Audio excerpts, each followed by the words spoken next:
My name is Lauren, and I am delighted to welcome you to IMPROVATE's first International Innovation Forum. Joining us, though, are speakers from 13 countries and representatives from over 20 countries. Among them, world leaders, opinion shapers, medical and security experts, investors, and technology executives. IMPROVATE derives from two words, improvement and innovation. And about a year and a half ago, we realized that there is an opportunity to create a platform that puts the money where the mouth is. And this platform hopefully will enable all of you to create business and strategic collaborations that will make the world better for everyone. The talent is by far some of the most talented people here in this region. Silicon Valley wouldn't be Silicon Valley if it wasn't for, the innovative minds and the spark, the small community that's happening here in Tel Aviv. I'm so proud to be with you, to be one of you, and all of us coming here together, being members of the IMPROVATE family. A family of joint values. A family that has a very special ambition and a goal to serve. Joining us now to moderate our next panel is Israel Daily News host Shanna Fuld. Now, with us to discuss the latest threats and developments in the cyber arena are Ekat Keshelashvili, president of the Georgian Institute for Strategic Studies and Georgia's former Minister of Foreign Affairs, Minister of Justice, and Secretary of the National Security Council.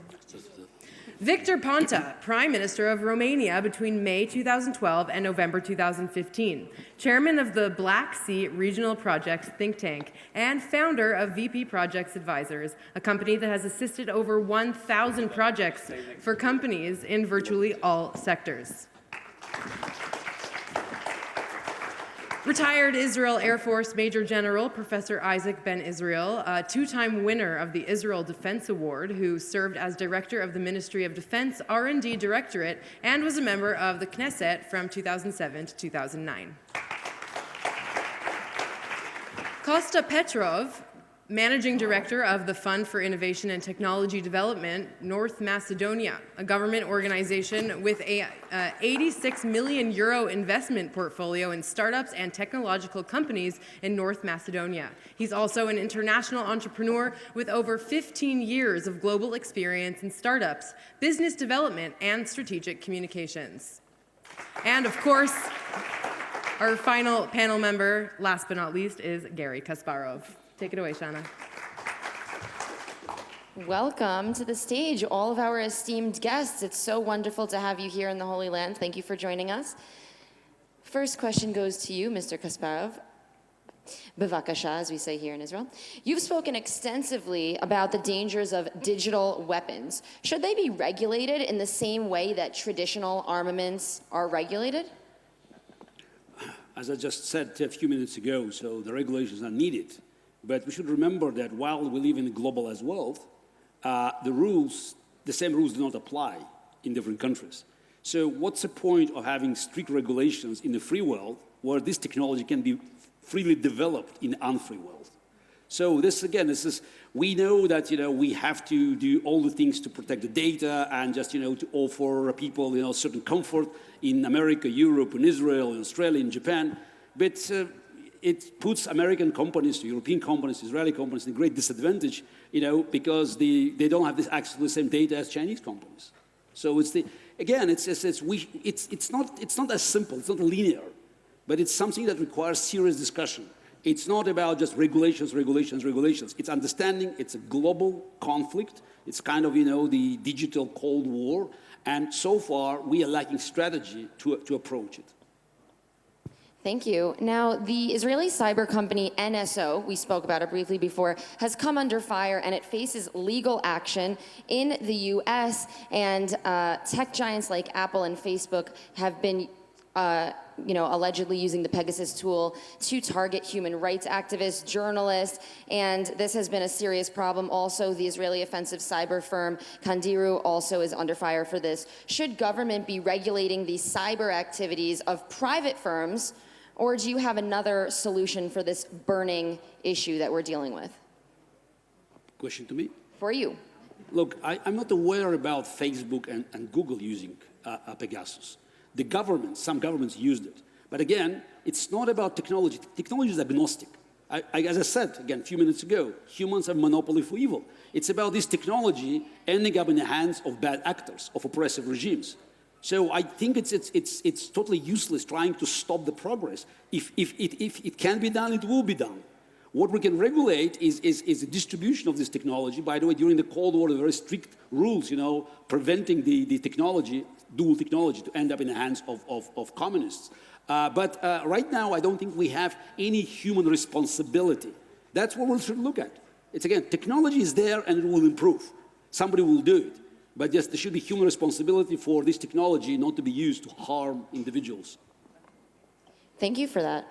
Our next question goes for the Secretary. For you, please. Digitization, yes. Yes, Ms. Secretary. I want to call you by your official title. Digitization of administrative functions for the state, as well as public services, has proven to be an effective tool for ensuring efficiency, effectiveness, and a higher degree of transparency when it comes to governmental offices and things like this. How do you strike a balance between the demands for quick modernization and the need for security of data and infrastructure while maintaining an uninterrupted flow of data? Well, thank you for the question, and thank you for having me here. It's been fascinating discussions, really, and presentations throughout the day. And to respond to the question, I'll start with perhaps a short reference to the magnitude of what we're talking about when we speak about digitalization of governance per se. We don't talk about digitalization already, we talk about e-governance in so many ways. So if we speak about that from that perspective, then we do understand that digital becomes a norm rather than innovation in many ways when it comes to how we do govern in our societies.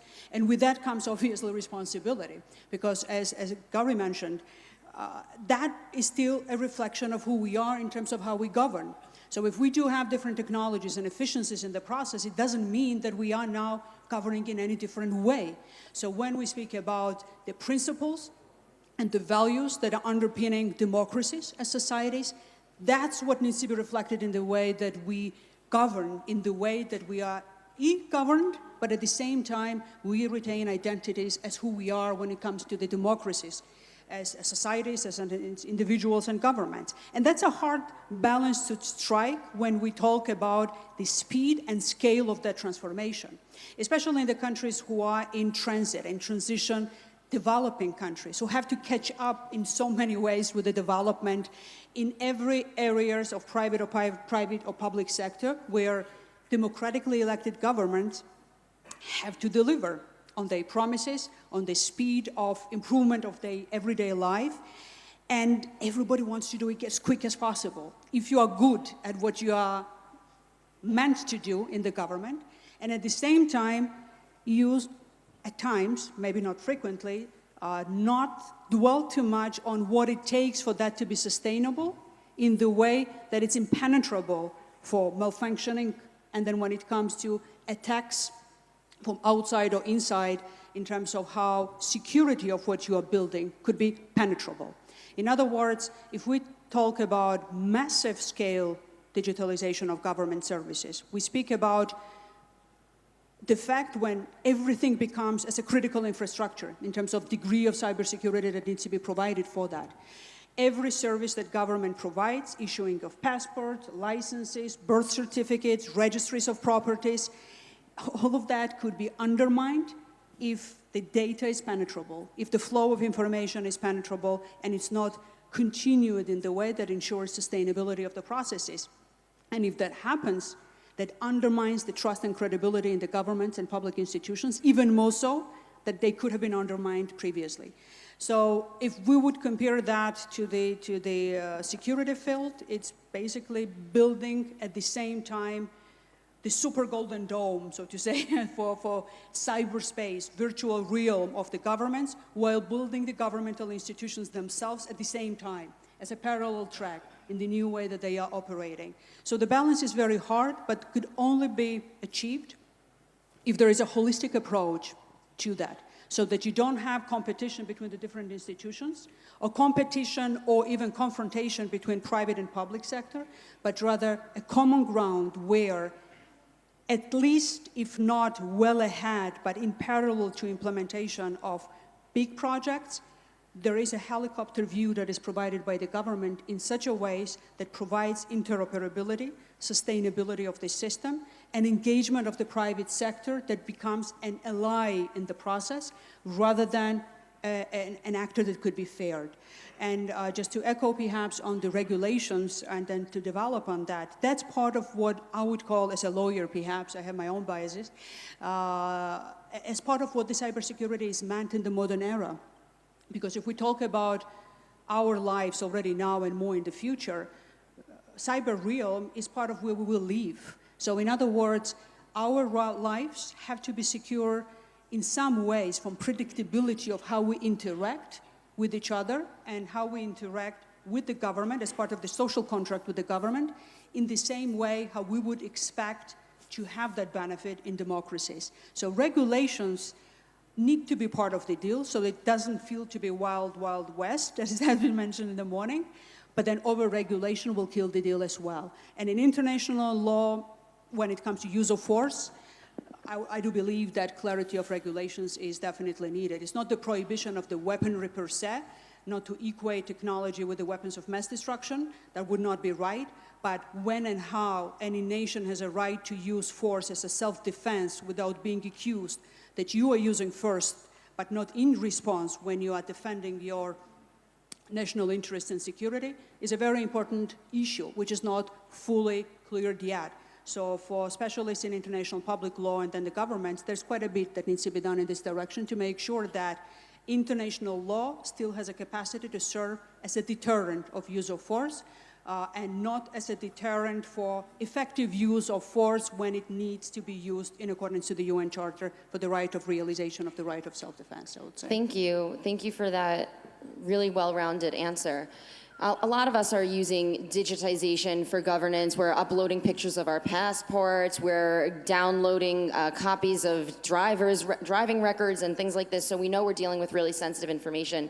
And I know that you mentioned trust, public trust is something that's at risk. But what are some of the other internal and external risks that need to be taken into consideration when you're making these plans for these major public institutions that are going digital? In many ways, it's the foundational services in so many ways that are necessary for the rest of the private interactions to take place, that if you screw there as a government, to say it in simple words, then you can have disruption in many areas where citizens, your societies are living their everyday life.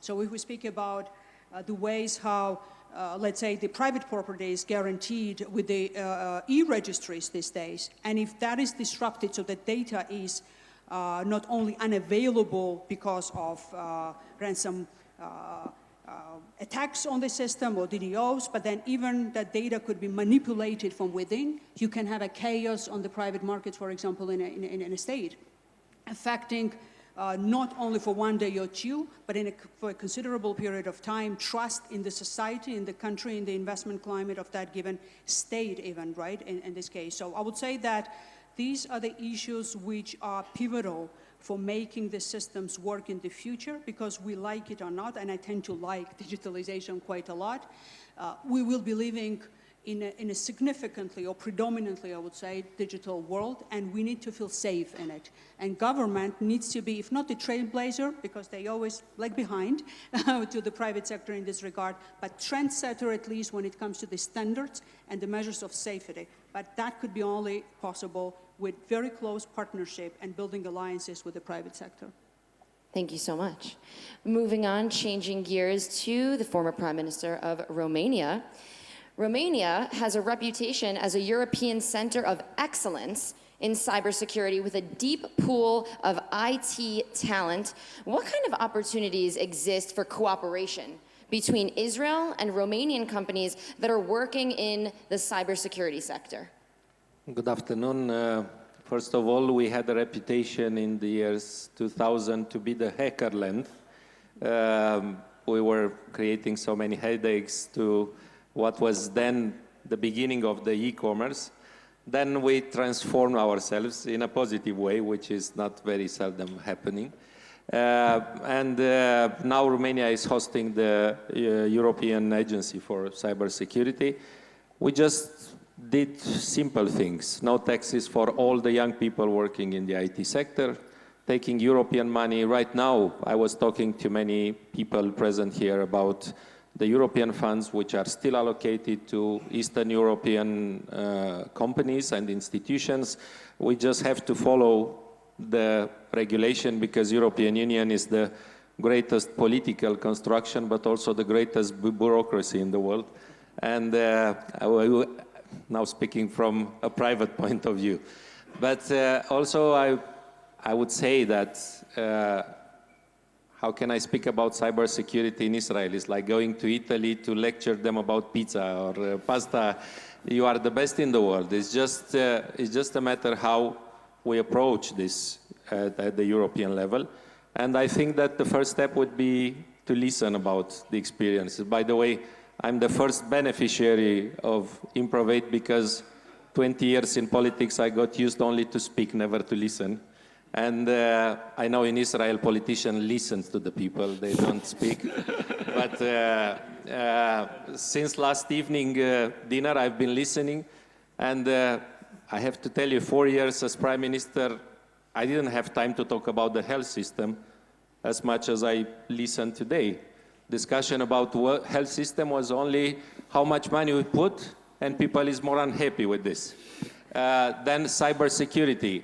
I was supporting the legislation, the law enforcement, and people came to me and said, you want to steal our data, you want to use the government against us. I said, sometimes yes, it's true, but somebody has to protect you. As long as you are the one who are giving your fingerprint, your banking account, your flight ticket, your health data. So, all right, so somebody has to protect yourselves. If you cannot do it, you just using your phone and giving all your data and scrolling down and saying, yes, I accept all conditions without reading, not even the title of what you accept. Then if the government is abusing this, then create rule of law institution to protect you from government. But to say, no, let's make regulation, let's not collect data, let's not fight the cyber crimes, it will be like, all right, let's not defend ourselves. So the European approach, as I was saying, it's always bureaucratic.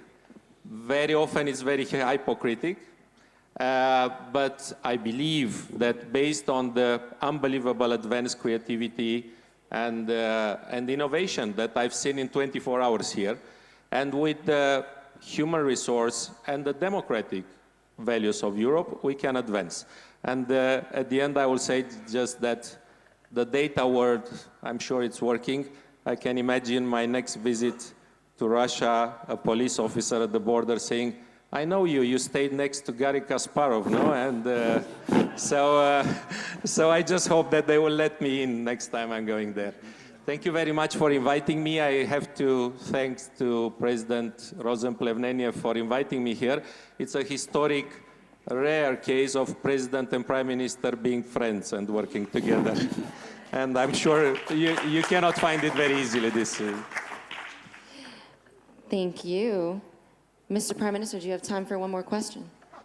I miscalculated that being the last panel, no one will be in the room and my presentation can be short. I will just add something else, and I hope my colleagues in the panel will help me. I'm still amazed after 20 years of politics and 1 year of private life to see that right now in Romania, 50% of the people, European, educated, they think that if they get vaccinated, they will have a chip. And I say, who is putting the chip? I mean, all right, it's not my wife putting the chip, then I would be scared. Do you think that the doctors are putting you chips? Not the doctor, the government. And to do what with the chips? No, you want to collect all the data. All right, so you prefer to die of COVID instead of having a chip which is taking you. I think that whatever we do in innovation, if we don't try to, by the way, I'm asking them, where do you have this information? That someone is putting you a chip with the vaccine? From internet, of course. So I think that as much as we innovate technology, if we cannot innovate something in the mind of the people, sooner or later we will fail. I can just add, there were several experiments that proved that fake news have 70% believability. Yes, on the internet, 70-30, because it's sensational. So yes, it's every time just it was checked, it ended up more than 2/3, on the side of the fake news. So that's easy. And by the way, we were talking today, political campaigns are only negative campaigns. Positive campaigns are not campaigns. Because fake news, because negative works. That's simple, Yes, thank you. As a journalist myself, I'm always fighting fake news, always trying to put out really good information and in simple words so that everybody can get the message. That's very important to me. We did have another question for you, which was, how important is promoting and developing cooperation between the public and the private sectors at the national and international levels in the field of cybersecurity? I tried to answer, but I did it too briefly. I believe, this time from the point of view of a politician and prime minister and public employee, I believe that governments and private companies are theoretically and practically on the good side. So they should be helped. The legislation, as politicians reflecting the will of the people, we should support law enforcement agency and private companies. It's true that some governments and some companies are using this against the public good. But we cannot say no. We don't give tools to the law enforcement. We don't let the companies to cooperate and to try to fight together. It's like surrendering before the war starts. We just have to add something else. First of all, to have law enforcement agencies, to support private business, to invest more in cybersecurity. And then the next step will be to create democratic institutions to penalize, to punish the abuse of this. But to say, no, freedom means not having anybody to defend us, I don't believe in this. And I think it's the wrong choice for us. Thank you so much. Switching gears over to Professor Itzhak Ben Israel. One of your numerous roles is head of the Interdisciplinary Cyber Research Center at Tel Aviv University, and you led a task force that submitted the plan to the government that made Israel a major player in cybersecurity. What are the unique capabilities of Israel's cyber sector, and how can it maintain its lead on the global stage? Thank you. I was appointed by the previous Prime Minister, Netanyahu, to lead this task force at the end of 2010. It was after someone attacked the centrifuges for uranium enrichment in Iran. And then he called me, showed me a letter that I wrote 11 years before, 1999. In 1999, I wrote in a letter to the then Prime Minister, Barak, that one day, it's 99, okay? One day, everyone will understand the potential of causing physical damage, not only virtual damage in the space of information, etc. Everyone will understand the potential of causing physical damage using cyber technology. And on this day, 99, our advantage will turn, Israel advantage, those who know how to use it, will turn in one day into a huge disadvantage, because unlike our hostile arena, the Middle East here, we are the only one which was, in which everything almost important was controlled by computers. Water supply, power production, transportation, you name it, almost everything. And therefore, the huge advantage that we have today, 99, will turn into huge disadvantage because of this vulnerability. So he said, okay, it's simple.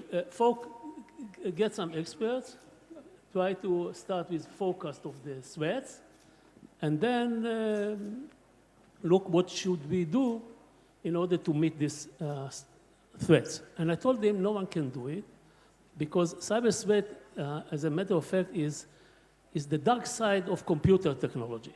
I mean, you can use computer technology for good, for the sake of society, and you can use it against society, and then we call it cyber threat. And computer technology, one generation computer technology is something like between 1 year to 2 years, 1.5 years or so. So forecasting, if you wanted a 5-year plan, like any prime minister, 5 years means 3-4 generations. No one can forecast 3 or 4 generations ahead. So what should we do? He said, wait for the blow to come. He said, no. The only thing we can do is to build we call it an ecosystem.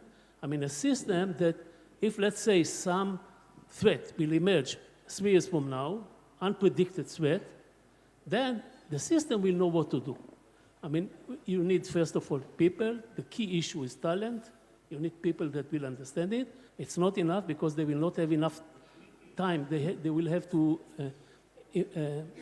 apply very fast solutions. So then you need a lot of ideas that are already played with, what we call startups ideas. And you need an organization to unite all of this. And I'll give you a few examples, okay? In 2010, when I was appointed, there was not even one university on the globe, I'm not speaking about this one, in which you could go and study cybersecurity.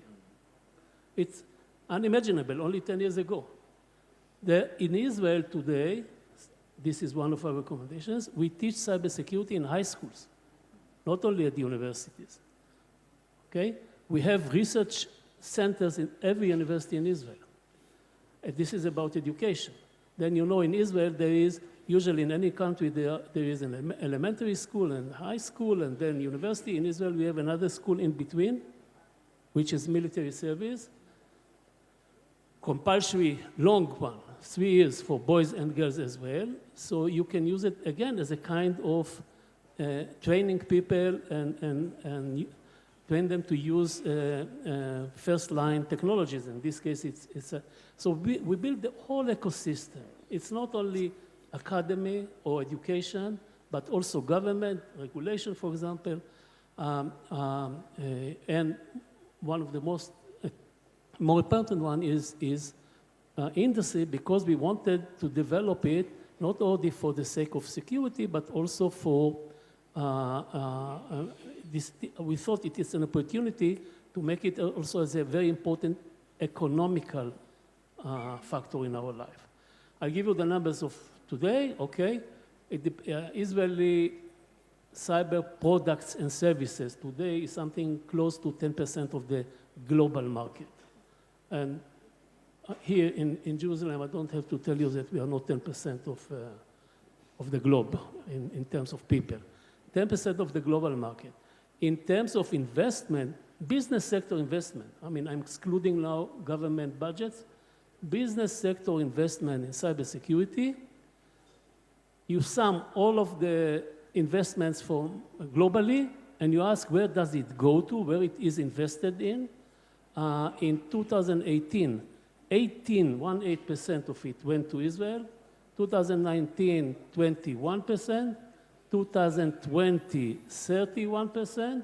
First half of 21, we wait now for the results of the full year, over 40%, which put us the first in, I mean, we get more US dollars in absolute numbers, investment by business sector in cybersecurity than the US itself, excluding government budgets. I'm speaking about business sector, which shows that we did something right in order to connect all these elements.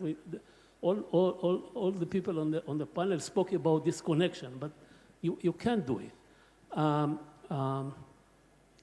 You ask, what do we have to do in order to stay in the same place? It's not so simple, but in high-tech generally, once you start a few years before the others, you have some advantage for many years. Because until everyone is closing the gap, you can progress a little bit ahead. This is usually in any field of high-tech. And we intend to do it and investing in all levels, academy, pure research, applications, et cetera, et cetera, et cetera. There's no way to stay in the same place, I mean, to stay at the top level if we want to do it. Thank you so much. Those numbers are staggering as the percentages go up each year. Unbelievable. We have another question for you, Professor. You also led an initiative to make Israel a power in artificial intelligence, something else that's taking the world by storm. How are we doing there, and what are the challenges that we face in that department today? Okay. In June 18, I convinced the same Prime Minister that cyber is already behind us. I mean, we already put ourselves in the same place as we wanted to be. And I got, again, another appointment of leading a task force. And this time, the goal, the mission was to put Israel among the top 5 countries in the world, but in artificial intelligence. Personally, I started being involved in artificial intelligence, I think, some 40 years ago. Okay? At that time, it was not artificial intelligence in the sense we speak about it today. It's the differences with expert systems and things like this. The inspiration, by the way, I must say it, the inspiration was the famous game, chess game between Kasparov and the computer, which at first the computer computed the movements and failed. Casparov won, but after using what nowadays we call machine learning, that is learning from the games of other masters at that time. Today we do it by a kind of simulation. Then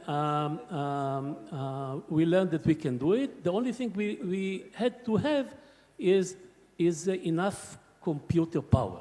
This was a huge technological problem because speaking about it, one thing, doing it means you have to multiply a lot of matrices and you need huge power of computation. And only last 5-10 years it became available. Okay? Now, unfortunately, we finished the report on June 19. That is after the failure of the government in the first round of election, before the second one. So we said, okay, we will wait for the second one. And then in the third one, there was a government, but they couldn't agree about the budget. And a plan like this, 5-year plan like this, cannot be really implemented without budget. And now we have a different government. I already spoke with the Prime Minister. We are going now to present it to the government in a few weeks. Thank you so much. Very exciting things happening here. We're going to move on to you now, Kosta Petrov, Mr. Petrov. We just heard from Professor Ben Israel about Israel's efforts in the AI, the artificial intelligence sector. But what kind of opportunities exist for Israeli companies in the AI sector in North Macedonia and the wider Balkan region where you're from? I mean, it's weird when you are last in a panel, everyone has had everything there needs to be said. But before I answer, I'm a founder of event agency. I mean, I've been in politics only for 2 years. I'm still a political virgin. But I am, trust me.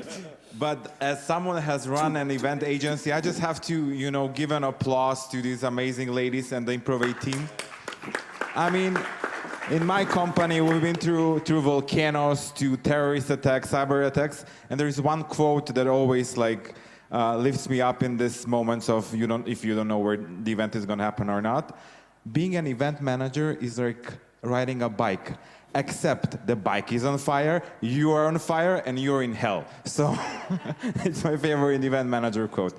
Anyway, I really enjoyed what has been said here.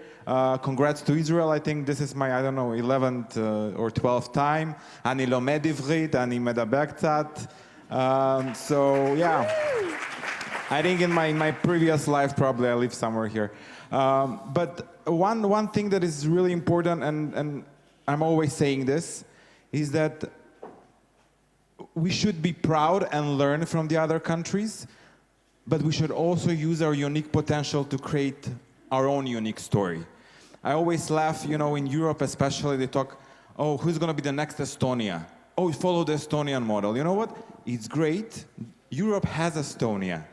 Europe now needs North Macedonia. I'm kidding. No, but yeah, Europe needs North Macedonia.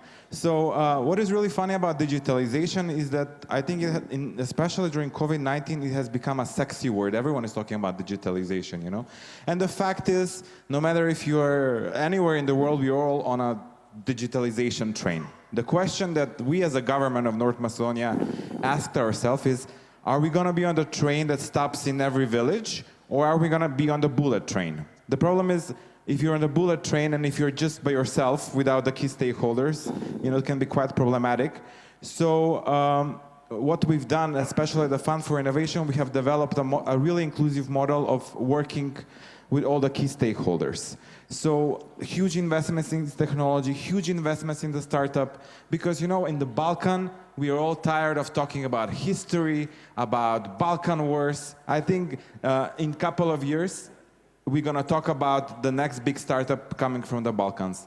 And I'm confident about it. But what is key? And what is key, especially also about cybersecurity, it's not about Israel being number one in cybersecurity, it's how well the other countries are doing. Same with COVID-19. We cannot fight this battle if in certain countries vaccination is 80%, in other countries it's 10%. It's all about collaboration. So I think when you have a collaborative aspect, and it's very hard when you're a government and you're telling stakeholders, we want to work with you, we want to make this a partnership, and they're like, you're a government, we don't want to be your partner. But we are living in a quadruple model of innovative economy, so the government, the world cannot exist if the government is here, education is here, NGO is here, private sector is here. No, the reality is we all have to sit down together, either you like it or not. So aside from huge investments in the tech sector, we invest over 700 projects with 86 million euros, and for a country with 1.5 million people, I think, my ego works now, but I think we're really doing quite a good job. What we've noticed in our portfolio, because our ecosystem is quite young, so you cannot do a niche segmentation, we will invest in deep tech or agri-tech or this, you have to analyze the system. But we've noticed in our portfolio a lot of AI companies coming up. So we sat down with them and we said, okay, what is that you're doing? How are you commercializing your product? And we've seen that they're doing really, really good. So we sat down with the Prime Minister and we decided to create a national AI strategy. Not just because we want to prove that AI is the future, because AI is the future. AI makes you make better decisions, it's better healthcare, it's better service for the government. But also we wanted to create something that will be our, in a way, unique story. Because when you think of North Macedonia, no one thinks of artificial intelligence. And that's what I like. So, and the most fascinating thing that has happened is all of these people have left the country because we have a huge problem in our region everywhere, I think. On this panel, young people leaving, So what we've done for the first time is we have these amazing young people that have left the country that we've invited them and we say, listen, we are doing AI strategy. They were like, what are you doing? We were like, a national AI strategy. And they joined us. So we really created this kind of model. We are in very early stages, but what I said, we are on the bullet train. So I know we will make some mistakes, and I know we talk about threats, but I think we need to stop being so fatalistic sometimes. I think we need to also look at the opportunity, because listen, everything in life is good as in bad. There is no such thing as the perfect reality. But if you have a collaborative approach, and if you focus on the good, but at the same time be prepared for the bad, I think there will always be a positive result. And just connected to our talk on cyber attack, I think the biggest problem in today's world is not someone stealing the data from citizens, is stealing the truth from citizens, and that's fake news. So that's, I think it's going to be a much, much bigger problem. And we've seen in elections, we've seen it everywhere. And how can we battle this? Is through education. So from, the youngest age to educate people to create their own truth. Because at the end of the day, you don't want to have, universal truth. You want people to have their own opinion, but at the same time to identify what is real and what is not. Because I think the biggest battle, it's going to be about the data, but the biggest battle is going to be about the truth. And if you lose that battle, technology, cannot save the world without the truth. Excellent. I know that we're all excited to see what's next in North Macedonia. Well, you should come next time with IMPROVATE in North Macedonia. Yes, let's Airports are open. Let's book our tickets and go to North Macedonia. And while we're there, we have a question. Israel attracts enormous investment in its cybersecurity sector. What is the venture capital situation looking like in North Macedonia? Do you have an offer for our investors that are in the audience today? Why should they be interested in working in North Macedonia and partnering with private companies? I will be honest. North Macedonia is your best kept secret. And if you're a good investor, you should make your investments in the beginning, not when everyone is investing. But the truth is, what is great and depressing about my work as a director of the Fund for Innovation? We invest in 70% of the startups. Great for me, depressing for the private sector, because it means the private sector doesn't get involved. There is no venture capital, but as a government, again, we've taken that responsibility. We are launching now, we are looking for the fund manager. So if you know a good Israeli fund manager, he can apply. We are launching a 30 million euro investment fund where the government is a sponsor. We don't want to control the startup ecosystem. We will give 10 million to the investment fund. The rest will be raised by a fund manager. We want to be seen as an enabler. And again, we are sitting with all the key banks and begging them, you know what? You have money. Macedonian banks lay on 7.5 billion euros, and they don't invest in startups. We also talk with them, create special packages. Because listen, everyone talks about we want to keep young people in our country. We want to create the best way. And what I like about Israel is startup has become like this common thing. A taxi driver has 2-3 startups in Israel, So I think that's what we should learn from the country. Have this entrepreneurship spirit, make risks, and venture capital, startup ecosystem will develop. But I see 28 seconds left. I just want to thank everyone for inspiring us. And I think the world should open up to our region. I had a laugh with my Albanian and Bulgarian colleagues. Sometimes we position ourselves as the orphan that needs to be saved by Western Europe. We have amazing opportunities, amazing startups, and I truly hope that we will see you in North Macedonia, where the future is. Thank you. Excellent. Let's have a big round of applause for our panelists. Thank you so much. We are so delighted to have you here in the Holy Land.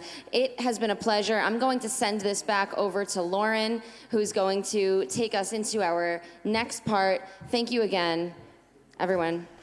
And that is it for IMPROVATE's Jerusalem 2021 International Innovation Forum. The forum is just the first step in creating collaborations between governments, businesses, and investors, and leading Israeli technology companies that were here today. The exposure right here at this conference is a first step. The next step, delegations and real-world business connections to promote IMPROVATE's vision of making technology accessible to all and improving the lives of people across the world. I would like to thank all of the wonderful speakers and panelists, the companies who presented the best of Israeli technologies, and all of you, of course, who were here with us today.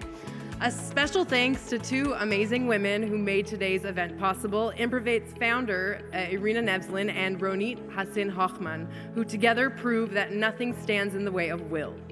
Thank you both so much for putting on today's important gathering. Happy Hanukkah, and we will see you guys at the concert tonight.